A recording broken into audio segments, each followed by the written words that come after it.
Do you remember Tess Holliday? She's now anorexic. Officially, check this one out. Hi guys, welcome back to Shaun Jones Fitness. Did you know Tess Holliday, the plus size model, has now been diagnosed as anorexic? Yes, she's got anorexia. See, I was under the impression that when you've got anorexia, you have excessively low body weight, you're under eating drastically, and you've got a really ridiculously low BMI. This doesn't seem to fit the description. But anyway, yeah, so Tess Holliday has now came out and said that she's got anorexia. Roll the video. Model Tess Holliday revealing her battle with anorexia. With eating disorders on the rise during the pandemic, Kayna Whitworth spoke exclusively to Holliday about her struggle and what she wants others to know. These news reporters are trying the hardest to keep a straight face here. Michael, good morning. Now, she says it was hard for her to hear that diagnosis, confusing even. And this morning, she says she's proof that eating disorders don't discriminate. I'll tell you what's happened here. The girl fails on every single diet that she does, and now some sort of doctor or psychologist has came along and said, oh, listen, Tess, you've got anorexia, and basically give her the biggest excuse possible for her not to be accountable anymore. This morning, supermodel Tess Holliday revealing her struggle with anorexia.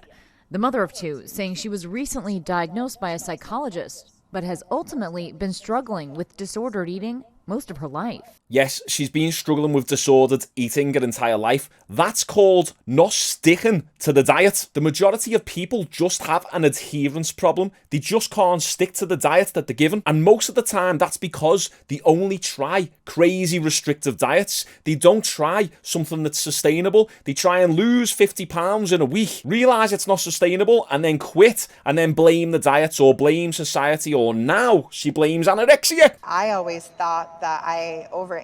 Well, you was right in that assumption, wasn't you? You cannot be 300 pounds by under-eating. There's no such thing as a slow metabolism. There's no such thing as survival mode where your body stores fat because you're not eating. There's no such thing as a 300, 400 pound person being anorexic. But then people in my life would say, oh yeah, I eat more than Tess. And those people are absolute idiots. Those people are also family members and friends who are facilitating your bad lifestyle and poor food choices to protect your feelings. They don't want to tell you the truth because all you do is get defensive. One look at a Twitter, you can see that the girl is constantly defensive. And I know you can say, yeah, well, it's because of videos like this and people like me who are constantly attacking her. I'm not attacking her. Girl, you can do whatever you want. You want to be overweight, you want to be slim, you want to be anorexic, you want to be jacked, you want to get on steroids. Do whatever you want. The last few videos, you want to be transgender. I don't care. But the moment that you start going to the media and telling the media that you're anorexic when you're clearly not, it's misinformation. You're basically giving excuses to all the other people out there who can't stick to the diets and who can't lose the weight. The media know this is bullshit as well. The media is just seeing this as a quick little cash grab. Oh, we got this 300 pounds woman here, Tess Holliday, plus size model. She's got a bit of a following. Let's get her on and talk about her anorexia struggles. Give me that dough, baby. Tell us about your anorexia journey. Go on.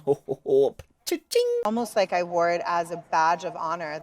Known for loving and celebrating her curves as a body-positive activist, Holliday has been receiving support for her honesty from many, but also being questioned by some online about how she could love her body and also have an eating disorder. Yeah, I'm a firm believer in how can you love your body when you're doing something really destructive to it. I've been there myself where I've went up to 15 stone. It's close to 100 kilos in body weight. And for my height, I was really in poor health. I was 20, 21, 22% body fat. And for a man of my age, it's too much. I felt horrible. I was being destructive with my habits. I was drinking, I was smoking, I was overeating. I was destroying my body, making my health worse. I can then not sit there and say, love yourself, love your body, body positivity, because I'm not practicing what I'm preaching. And it's the same sort of thing here. But because we live in this cancel culture and this culture where everyone gets offended and got to protect everyone's feelings, no one wants to tell it as it is. And when people do, she can't handle it. She labels them as being judgmental or bigots or haters. I've had a lot of messages from folks that are anorexic that are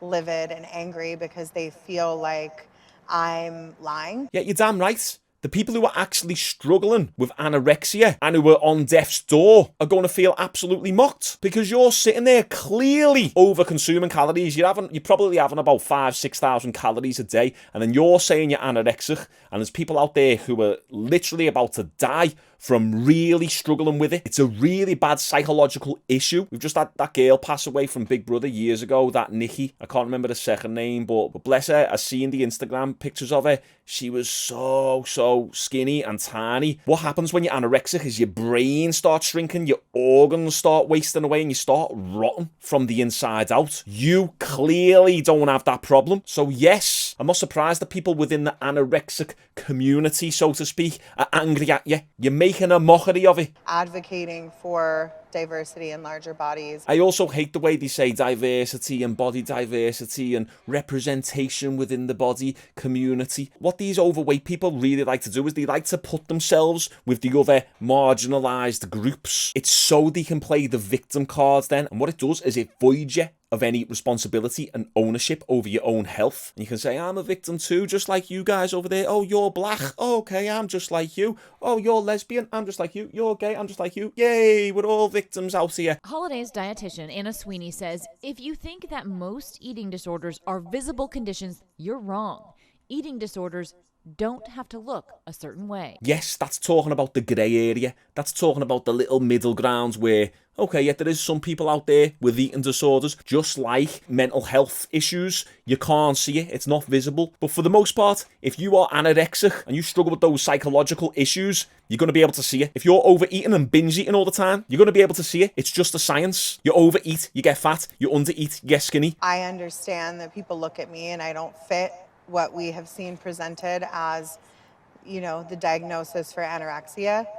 But then for me, that tells me that there's a larger problem, which I've been actually saying for years, is that we have a lack of diversity and representation in the world. What are you on about? So are you now trying to create diversity within the anorexia community? No one wants that. It's almost like you are trying to wear it as a badge of honour. Yeah, I'm anorexic. I'm a double victim now because I'm anorexic and obese. Yay! More victim points for me. Yay! It's like she doesn't even care about the anorexia, and she more so cares about the diversity and the representation within the anorexia community. What's she on about?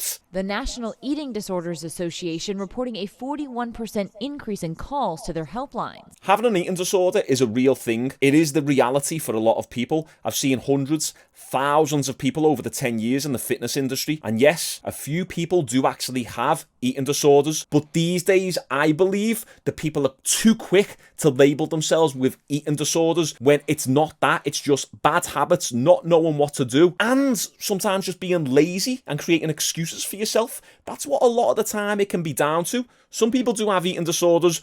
Other people are just lazy. Holiday sharing highs and lows, including her divorce, with over 2 million followers on Instagram, hoping to reach others that might be facing a similar battle. You wrote, I'm the result of a culture that celebrates thinness and equates that to worth, but I get to write my own narrative. That's ridiculous. We celebrate thinness. Nah, not really. It's just that we disagree with celebrating extreme obesity or extreme anorexia. Whatever, the extreme of any end of the spectrum is bad. We just don't celebrate that. At the end of the day, if we're looking at models on the catwalk, yeah, we want to see a nice in shape girl. I get it. If I'm looking at the Calvin Klein boxies, I don't want to see a fella with a big beer gut. I want to see a fella with abs on there. And you know what, right? Speak to most men who have got big beer guts. A lot of us don't give a shit. A lot of us don't care. We don't look at the Calvin Klein's box and go, oh, that guy's got abs. Where's my representation? Where's all the fellas with the beer gut on the box? Calvin Klein's, I want to see someone who looks like me. No, we understand that it's just reality. It's the way it is. We all want to see good looking people. We all want to see people who are in shape. We do put beauty up there. It's just the way society is. It's good looking privilege. Get over it. Get with reality. You make a living from being extremely obese and complaining and being a victim all the time. I mean, the sky's the limit.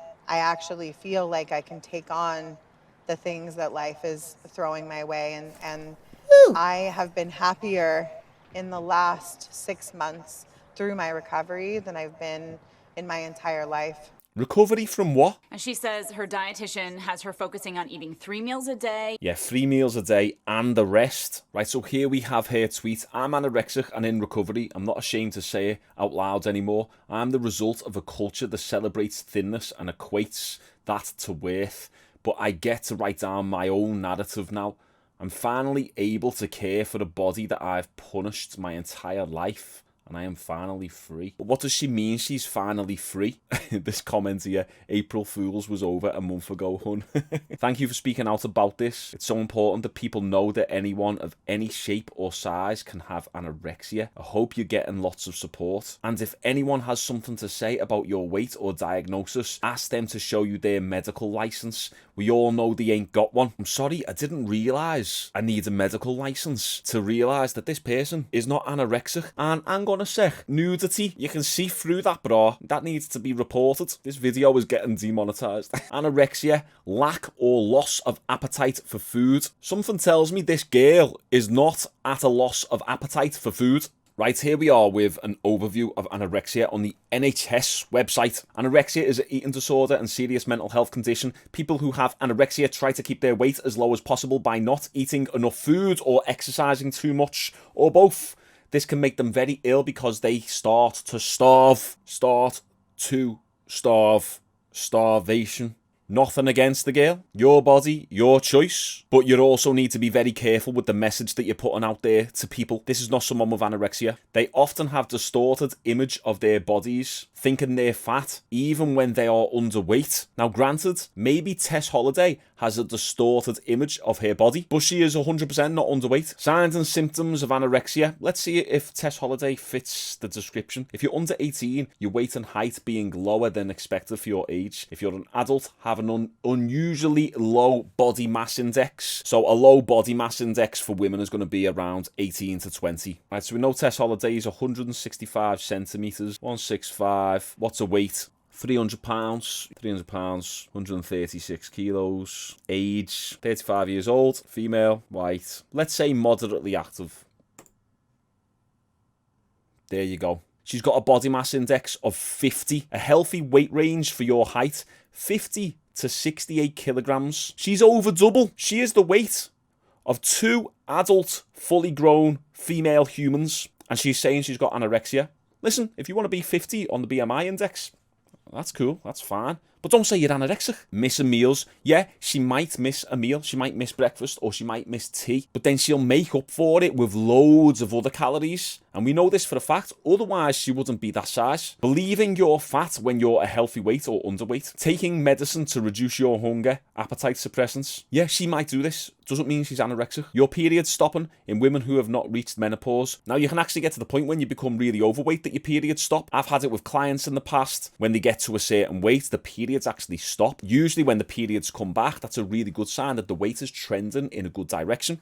All it really takes as well is for you to go on her Twitter and you can see she's constantly battling against everyone. She's constantly fighting with people. Why do people think it's okay to ask this stuff? Embarrassing and exhausting. Congrats on being in recovery. So someone's saying congratulations. How much do the doctors want you to weigh when your weight is restored? Like, what's so bad about asking that? Seems that you shove being a plus size model down everyone's throat and you're constantly going on about your weight and it's the main thing that you talk about and your body positivity. Why is it so bad answering questions that relate to your weight and your recovery? Okay, I'll spell it out. Saying you're a model equals people commenting on your looks. That's true. If you're going to be a model, people are going to have an opinion. Saying you're a comedian equals people commenting on your sense of humour. I can agree with that. And then Tess Holliday's responded, okay, but where did I say that people couldn't comment on my looks? I said not to comment on my size or weight. But classic delusional, narcissistic, Republican behaviour to try and fix and flip it into something. Oh my God, right, okay, so now she's bringing politics into it. Republican behaviour. How about you're a liberal victim? How about that? I'll just say that. I hate when people do that. They're tying politics to someone commenting on your looks when you're a model. Don't comment on my size or weight, but you're a plus size model. It's obvious Tess Holliday monetizes her weight. The reason she's got the following that she has is because she's controversial. She divides opinions. She has made a career through being overweight as a model. It'd be interesting to see if she was a normal weight. Would she actually be a model? Because I believe the standard has dropped for what is a model these days, because anyone can be a model. You can be an Instagram model. I'm a plus size model. Look like Mr. Blobby, but I'm a plus size model. Nah, there's certain criteria. To a certain extent, beauty is objective. So she monetizes and has made a career from being overweight and being a model and being in the media, constantly talking about her weight. And then she's saying, I don't want people to comment on my size or weight. It comes with the job. Tess Holliday expects everyone to just be all nice to her. If you're going to divide opinions, You've got to understand the good comes with the bad. What do you think? Do you agree with this? Do you think that it's possible to be extremely obese and have a body mass index of 50 and still be classed as anorexic? Do you agree that Tess Holliday should be getting the pushback that she's getting? Or do you think we should all just ignore this and let her do whatever she wants? Comment down below, let me know if you agree or disagree with this. Nice one for tuning in, guys. Appreciate it. Make sure you like the video, drop me a comment, and I'll see you on Sunday. Peace out.